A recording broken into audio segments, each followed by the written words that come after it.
오늘 피로 세우는 새 언약에 대하여 살펴보도록 하겠습니다. 먼저 14절부터 17절까지 있는 말씀. 14절에 때가 이름에 예수께서 사도들과 함께 앉으셨다고 합니다. 어제 큐티에서 주님께서는 우리가 유월절을 준비해야 한다고 말씀하셨습니다. 유월절을 준비한다는 것은 내가 구원의 확신을 가지고 있는 것입니다. 날마다 구원을 기념하면서 구원 때문에 공부하고 구원 때문에 결혼하고 구원 때문에 직장에 가고 내 삶의 목적이 행복이 아니라 구원임을 깨닫고 구원을 위하여 삶을 살아가는 것이 바로 유월절을 잘 준비하는 것입니다. 그런데 이 구원을 방해하는 자가 있다는 것을 알아야 합니다. 바로 예수를 파는 자가 있는 것이죠. 나의 삶 가운데도 크고 작은 사건들이 다가옵니다. 유다 같은 힘든 가족이나 사람이 있습니다. 그럼 그 사람을 어떻게 해야 할까요? 나의 구원을 방해하는 사람들을 어떻게 처리할 것인지를 배우는 것이죠. 예수님께서 가룟 유다를 어떻게 다루었는지를 보면 알 수 있습니다. 그 사람들을 용서하고 사랑하는 모습을 보여주어야 합니다. 힘든 가족은 나의 구원을 위해서 반드시 필요한 사람들임을 알아야 합니다. 나는 운이 없어서 이런 가족을 만나고 나는 재수가 없어서 저런 사람을 만났다고 하지 말고 그런 가족과 그런 사람이 내 구원을 위해서 내 구원을 위한다고 하는 것은 내 죄를 보고 내 숨어있는 내 우상을 발견하는 하나님의 계기가 될 수 있다고 하는 것이죠. 그래서 유월절을 잘 준비해야만이 우리가 하나님의 구원을 이루어낼 수가 있습니다. 오늘 14절에 때가 이름에라고 하는데 이제 결정적인 순간이 점점점 다가오고 있습니다. 예수님의 구원 사역 이 전체가 특히 누가복음의 관점에서 봤을 때 갈릴리에서의 예수님의 사역 그리고 예루살렘으로 가기 위한 여행 경로에서 일어나는 예수님의 사역 그리고 예루살렘에 오셔서 당도하셔서 일주일에 예수님의 사역 이 모든 사역이 어떤 목적을 향하여 나아가고 있냐면 바로 이 유월절 이 저녁을 향하여 다가오고 있는 것이죠. 그래서 유월절이 다가오는 사건들 그리고 유월절 당일에 일어난 사건들 그리고 그 중에서도 오후에 유월절 식사 시간에 일어날 일들 이제 이 식사 시간이 끝나고 이제 찬미하면서 감람산에 가셔 겟세마네 동산에서 기도할 때 예수님이 결정적으로 잡히시게 되잖아요. 그래서 이러한 하나님의 때가 점점점 가까워져 오고 있는 것을 볼 수 있습니다. 예수님 당시 모든 식사는 다 그런 것은 아니지만 격식을 차린 잔치나 만찬 식사는 보통 비스듬히 기대는 관습이 있습니다. 예수와 사도들도 팔꿈치에 기대고 머리는 식탁 쪽을 향하고 발을 바깥으로 펴서 아마도 앉았을 것입니다. 15절입니다. 이러시되 내가 고난을 받기 전에 너희와 함께 이 유월절 먹기를 원하고 원하였노라. 고대 세계에서는 만찬을 할 때 유명한 사람들이 죽음을 앞두고 고별 연설을 할 때 이러한 식사를 마련하는 경우가 있습니다. 예수님은 십자가에 달리시기 전에 이 유월절 만찬을 함께 나누기를 간절히 원했다라고 말합니다. 자신 앞에 놓인 고난인데요. 자신 앞에 놓인 고난, 죽음의 고난이 아무리 강하다고 하더라도 12 제자들과 함께 있기를 열망하는 예수님의 마음을 멈출 수가 없습니다. 예수님은 오늘 본문에 원하고 원하였다라고 하시면서 이 식사 자리를 얼마나 사모했는지를 말씀하고 있습니다. 예수님은 우리 죄를 대신해 십자가를 지실 때가 이런 줄 아셨습니다. 그래서 제자들에게 죽음 이후 천국에서 만나게 될 것을 말씀하십니다. 예수님이 직접 유월절에 어린 양이 계실 것을 예고하면서 십자가 죽음이야말로 완전히 새로운 시작임을 가르쳐주고 계십니다. 오늘 누가복음에 있는 말씀에서는 그러한 것들이 자세히 드러나 있지 않지만 요한복음에서는 이 만찬 자리에서의 강해가 몇 장에 걸쳐서 자세하게 나와 있지 않습니까? 16절입니다.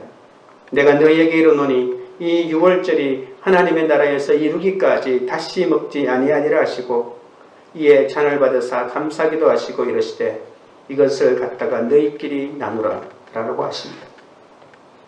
예수님은 하나님 나라에서 완전히 이루어지는 하나님 나라의 성취를 맛보시는 그 순간을 갈망하시면서 이 땅에서 마지막 유월절 식사를 하신다고 합니다. 이 말을 다른 말로 하면은 나는 이제 곧 죽을 것이다. 내년 유월절에는 나는 이 음식을 먹을 수는 없을 것이다 라고 하면서 이 유월절이 내 생에서 마지막이다 라고 하는 것들을 암시를 하고 계십니다. 또 한편으로는 완전한 유월절, 하늘나라에서의 유월절을 나는 기대하고 고대하고 있다라고 하는 말씀을 하시는 겁니다.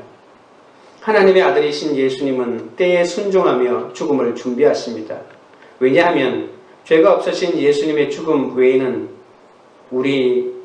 우리들의 죄가 용서받고 영원한 새 생명을 얻는 길이 없기 때문에 그렇습니다. 우리가 나를 죽기까지 사랑하시고 구원하신 이 십자가의 사랑을 안다면 나를 배신하고 죽이려는 사람까지 불쌍히 여기며 그를 위해 죽어줄 수 있습니다. 온 인류를 위하여 죽는 죽음이기도 하지만 예수님의 이 죽음은 자신을 배신하는 가룟 유다를 위한 죽음의 길이기도 하거든요. 자기를 배신해서 자기가 죽겠지만 예수님은 그 모든 것들을 받아들인다고 하는 것은 가룟 유다의 그 너무나도 비참한 선택마저도 받아들이고 있다는 것을 알 수 있습니다. 적용 질문입니다. 나는 나를 배신한 사람을 용서하고 품어주며 그와 함께 식사하고 그를 위해 기도할 수 있습니까? 둘째로 새 언약에 대하여 살펴보겠습니다. 18절에 내가 너희에게 이르노니 내가 이제부터 하나님의 나라가 임할 때까지 포도나무에서 난 것을 다시 마시지 아니하니라 하시고 아까 16절에 말씀하신 것을 예수님이 다시 한번 더 말씀하십니다. 주님은 죽음의 길이야말로 완전한 새로움의 시작이라는 것을 몸소 보여주셨습니다. 이제 주님은 죽음의 소식을 알리면서 천국에서 만날 것을 말씀하십니다. 내가 죽음에 대해 어떤 태도를 보이는가에 따라서 다른 사람들이 구원을 받기도 하고 못 받기도 한다는 것을 알아야 합니다. 그리고 예수님의 찢기신 살과 피처럼 내가 먹혀야 한다는 것 또한 알아야 합니다. 19절에 또 떡을 가져 감사기도 하시고 떼어 그들에게 주시며 이르시되 이것은 너희를 위하여 주는 내 몸이라 너희가 이를 향하고 나를 기념하라 하시고 구원은 대신 받을 수 없습니다. 주님의 몸과 피는 대신 먹어줄 수 없습니다. 내가 먹어야 합니다. 그 십자가를 내가 먹어야 합니다. 예수님을 받아먹는 걸 보여주는 것이 최고의 본보기입니다. 우리가 예수님이 주시는 떡과 포도주를 먹는 것은 바로 그 예수님 자신을 먹고 마시는 거잖아요. 돈과 지위와 권력을 가지고 나에게도 잘해주는 남편이 만약에 구원의 확신이 없다면 그런 남편 때문에 애통할 수 있어야 합니다. 남편이 예수 안 믿어서 죽을 것 같은 고통을 내가 가지고 있어야 합니다. 자녀가 예수를 믿지 않고 세상의 가치만 따라가고 있다면 그것을 보고 내가 애통할 수 있어야 합니다. 내 식구가 예수 안 믿어서 죽을 것 같은 것이 바로 성숙의 절정입니다. 내가 아무리 신앙이 좋다고 내 식구가 예수를 안 믿어 고통당하고 있는데도 그것에 대한 애통함이 없다면 나는 아직까지도 신앙이 성숙하지 않는 것이죠. 20절에 저녁 먹은 후에 잔도 그와 같이 하여 이르시되 이 잔은 내 피로 세우는 새 언약이니 곧 너희를 위하여 붓는 것이라. 예수님은 제자들에게 자신의 몸과 피를 상징하는 떡과 포도주를 먹고 마시게 하시며 이것은 주께서 십자가에서 찢긴 몸과 흘린 피로 우리에게 새 생명을 주셨음을 나타냅니다. 피를 마시는 그 시기에 살이나 또한 조직이 되지 않습니다. 그래서 피를 먹는 것에 그치지 않고 떡을 먹어야만이 그 떡이 우리의 조직이 됩니다. 내가 회개하고 말씀을 날마다 먹으면 새로운 조직이 되어서 다른 사람을 구원시키는 새로운 몸이 되는 것입니다. 구원은 그 누구도 대신하여 받을 수 없다는 것을 알아야 합니다. 나의 구원을 위해 예수님이 십자가를 지신 것처럼 우리도 가족의 구원을 위해 날마다 창자가 끊어지는 애통함으로 회개하고 말씀을 먹어야 합니다. 야곱 족속이 애굽으로 갔을 때 기근은 면했지만 곧이어 애굽의 종노릇을 했습니다. 돈을 달라고 해서 하나님이 돈을 주시면 금세 돈의 노예가 됩니다. 건강 달라고 해서 건강 주시면 꼭 건강의 종이 됩니다. 이렇게 종노릇하기를 430년이나 했습니다. 그래서 세상의 가치를 더 많이 얻으면 그 세상의 가치에 종노릇을 하기 때문에 절대로 하나님께 나올 수가 없습니다. 이스라엘 백성이 애굽에서 나오려는데 세상 애굽의 힘이 얼마나 센지 그냥 나올 수가 없습니다. 바로의 세상, 능력의 세상을 향해서 10번이나 항거했습니다. 결국 6월절 사건으로 힘을 끊고 탈출할 수 있었습니다. 사람은 영화를 누릴수록 하나님을 아는 것이 아니라 자신의 신적인 능력을 더 의지하고 믿게 됩니다. 회사를 크게 하고 싶고 집을 크게 만들고 싶고 더 많이 가지려고 하니까 시간이 부족하고 인생이 힘들어지고 가정이 깨어지고 갈등이 생기고 그 많은 돈으로 더 많은 쾌락을 숨기려고 하니까 다른 여자가 보이고 다른 남자가 보이는 것입니다. 그러므로 이 땅에서 행복한 사람은 선택할 것이 없는 사람, 하나밖에 없는 인생이 가장 좋은 인생입니다. 지연이나 학연과 같은 것들이 많으면 헷갈리고 힘만 듭니다. 애굽에서 나올 때 이스라엘 백성은 200만 명으로 늘어났습니다. 그런데 이들은 요셉이 유골로 인도하는 것을 또한 알 수 있습니다. 너희가 나갈 때 내 유골을 가지고 나가라고 말하죠. 나의 혈과 육은 애굽에서 장사되어 죽었지만 산 사람을 인도하는 하나의 이정표가 될 수 있다는 것을 알아야 합니다.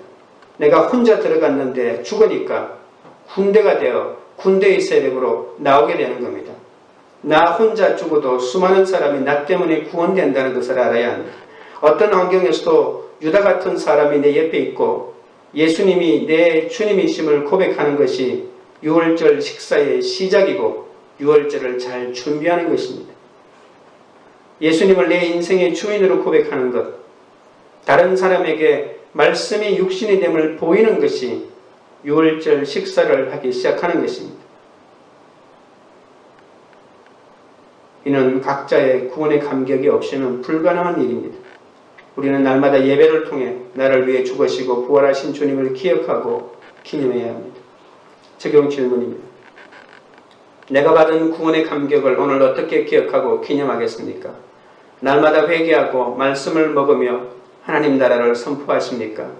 나의 가족이 구원을 방해하는 유다 같은 식구를 어떻게 대하고 있습니까? 유다 같은 사람이라도 사랑하고 용서하는 모습을 보여줍니까? 셋째로 화가 있으리로다라고 하는 부분을 살펴보겠습니다. 21절에 그러나 보라 나를 파는 자의 손이 나와 함께 상 위에 있도다. 여기서 손은 문제를 일으키는 수단으로 그 사람 전체를 대표하는 히브리식 표현입니다. 보통 등 뒤에 칼을 꽂거나 목을 찌르는 배반의 손은 숨겨져 있습니다. 그러나 유다의 경우에는 배반의 손은 숨겨져 있지 않고 눈에 보일 뿐만 아니라 신뢰마저도 받고 있습니다. 신뢰를 받지 않았다면 그 예수님의 만찬에 들어올 수가 없었겠죠. 예수님의 제자들 가운데 누구도 유다의 배반을 예상하지 못했습니다. 예수를 배반하는 유다의 손은 유대교에서 가장 친밀함과 신뢰를 나타내는 그 만찬의 자리에 초대되어 함께 있는 그 자체가 참으로 비통하고 비극적인 일이라고 할 수 있습니다. 배반자 예수는 거룩한 모임 내내 예수님과 함께 있었고 음식을 나눌 때 어떨 때 보면 예수님의 손과 스쳐 지나가면서 예수님과의 접촉이 있었을 것입니다. 유다의 배반은 무지의 결과가 아니라 알고도 악을 조장하는 악의적인 행위라고 볼 때 참으로 슬픈 일입니다. 22절에 인자는 이미 작정된 대로 가거니와 그를 파는 그 사람에게는 화가 있으리로다 하시니 그들이 서로 묻되 우리 중에서 이 일을 행할 자가 누구일까 하더라. 이 22절에 있는 말씀은 참으로 중요한 말씀입니다. 인자는 이미 작정된 대로 가지만 그를 파는 그 사람에게는 화가 있다라고 말씀했습니다. 인자는 예수님에 대한 호칭입니다. 다른 사람이 예수님에게 인자라고 말한 적은 없고 예수님이 예수님 자신을 말할 때 항상 인자라고 말씀했고 특별히 누가복음에는 그런 용어를 많이 씁니다. 이미 작정된 대로라고 하는 것은 하나님이 예정하신 것을 말합니다. 예수님은 하나님이 예정하신 대로 움직입니다. 하나님의 뜻대로 움직일 수밖에 없습니다. 예수님은 하나님께서 십자가에 달려야 한다고 전했기 때문에 어떤 일이 있더라도 십자가에 달릴 수밖에 없습니다. 그러니까 예수님이 십자가 달리는 것은 하나님의 뜻에 의해서 그렇게 하는 거지만 그를 파는 그 사람에게는 화가 있다라고 이렇게 말하는 것이죠. 하나님은 이 땅의 모든 것을 예정하시는 섭리하시는 분이십니다. 하나님의 예정은 예수님이 반드시 고난을 받아야 합니다. 이 고난은 사람들을 대신해서 받는 고난입니다. 이와 같이 대리적인 고난은 이사야 53장 6절에 있는 것처럼 우리는 다 양 같아서 그릇 행하여 각기 제 길로 갔거늘 여호와께서는 우리 모두의 죄악을 그에게 담당시켰도다 라고 하는 말씀처럼 주의 종에게만 부여된 역할입니다. 인자의 순환을 통해서 다른 사람들이 속죄함을 받는다는 성경의 진리입니다. 여러분 22절을 다시 보십시오. 우리에게 하나님의 섭리와 인간의 자유의지가 서로 충돌하고 있는 것처럼 보여집니다. 하나님의 섭리라고 해도 그것을 의지적으로 선택하는 사람에게는 화가 있다고 했습니다. 22절에는 두 사람이 등장합니다. 한 사람은 인자인 예수님이고 또 한 사람은 그 사람이라고 표현하고 있는 가룟 유다입니다. 인자는 팔리는 사람이고 그 사람은 파는 사람입니다. 판다는 말은 히브리 헬라어로 파라디돔이라고 하는 말인데 예수님이 십자가에 달리시기 위해서 넘겨진다는 전문 용어입니다. 예수님께서는 하나님의 뜻을 성취하기 위해 넘겨지는 것이지만 유다의 경우에는 배신을 위해 예수님을 팔아넘기는 것을 말하고 있습니다. 예수님은 하나님의 예정대로 팔리지만 가룟 유다는 자신의 자유의지로 돈을 위해서 예수님을 팔아넘기는 것입니다. 예수님과 유다는 피할 수 없는 운명에 의해서 움직이는 존재가 아닙니다. 하나님의 전략에 의한 희생자가 아닙니다. 하나님의 섭리는 인간의 자유를 없애거나 인간이 도덕적인 선택을 하는 데 대한 책임을 면제하지도 않습니다. 예수님은 감람산 겟세마네 동산에서 최고조의 고통을 겪으면서도 하나님의 뜻에 순종하지 않을 자유를 가지고 있었습니다. 그러나 예수님은 자신이 가지고 있는 자유의지로 순종을 선택한 것입니다. 최후의 만찬 자리에서도 유다는 마찬가지로 배반하지 않을 자유를 가지고 있었습니다. 그러나 그는 예수님을 배반하고 말았습니다. 그가 가지고 있는 자유의지로 그렇게 선택한 것입니다. 예수님은 자기 인생으로 사랑과 순종의 길을 걸어가셨지만 유다는 자유의지로 사랑과 순종을 거부하면서 최악의 죄인이 되고 말았습니다. 그래서 22절에 인자는 이미 작정된 대로 가거니와 그를 파는 그 사람에게는 화가 있으리로다. 왜냐하면 자유의지를 가지고 그렇게 행했기 때문에 그렇습니다. 예수님은 만찬 자리에 함께 있는 자 중에서 자신을 팔 자가 있을 것이라고 하십니다. 절대로 배반할 것 같지 않아 보이는 사람이 자기 유익을 위해 예수님을 배반한다는 것입니다. 이미 예수님을 팔고자 결심한 유다는 제자들이 서로 그가 누구일까라고 물을 때도 아무것도 모른 채 하면서 가만히 앉아 있습니다. 가룟 유다는 차라리 나지 않았으면 좋을 인생이지만 그러나 구속사에서 반드시 필요한 역할이기도 합니다. 그러나 그 어떤 누구도 그 역할을 맡아서는 안 됩니다. 우리 곁에도 우리의 구원을 위해 하나님이 허락하신 가룟 유다와 같은 가족과 이웃이 있다는 것을 알아야 합니다. 성도는 이들이 유다처럼 회개하지 않고 죽음으로 영원한 화를 입게 되지 않도록 애통해 하면서 나를 살리신 그 사랑으로 그를 위해 기도해야 한다는 것을 보여줍니다. 적용 질문입니다. 가족이나 친구, 가까운 동료에게 배신을 당해본 적이 있습니까? 나의 구원을 위해 애통함으로 기도하고 있습니까? 기도하겠습니다.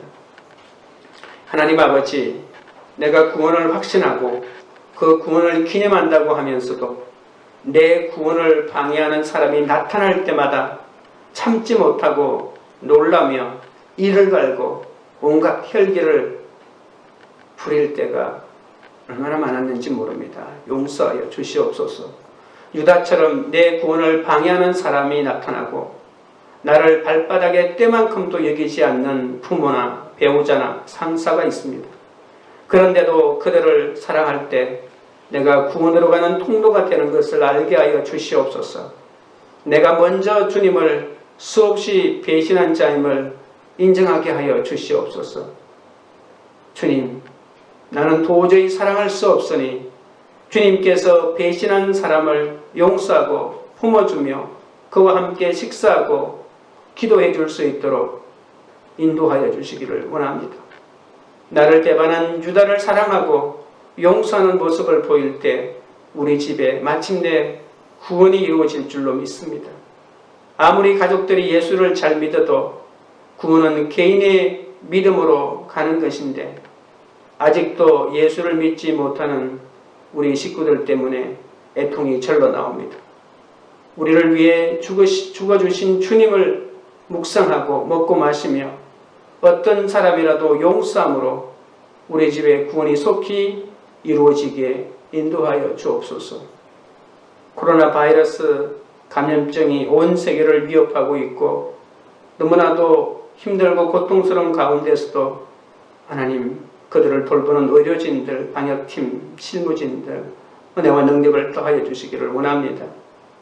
급속도로 사망자가 늘어나고 있는 나라마다 주님이 불쌍히 여겨주시고 모든 인류가 힘을 합쳐서 이 어려움을 극복해내도록 인도하여 주시옵고 하루속히 백신이 개발되고 치료제가 개발되도록 인도하여 주시기를 원합니다. 나를 배신한 자를 용서하고 애통함으로 기도하여 부활의 주님을 기념하는 학교와 일터가 되게 하여 주시옵소서. 광교리들 교회가 날마다 주님의 부활을 기념하는 교회가 되게 하여 주시옵소서. 날마다 구원의 은혜가 메아리치는 곳이 되게 하여 주시옵소서. 사랑과 용서와 순종과 희생이 넘치게 하여 주시옵소서. 내 옆에 있는 가룟 유다 같은 사람의 구원을 위해 애통함으로 기도하는 교회가 되게 하여 주시옵소서. 오늘도 하루의 삶을 주께 의탁하며 모든 말씀을 예수님의 이름으로 기도드리옵나이다. 아멘.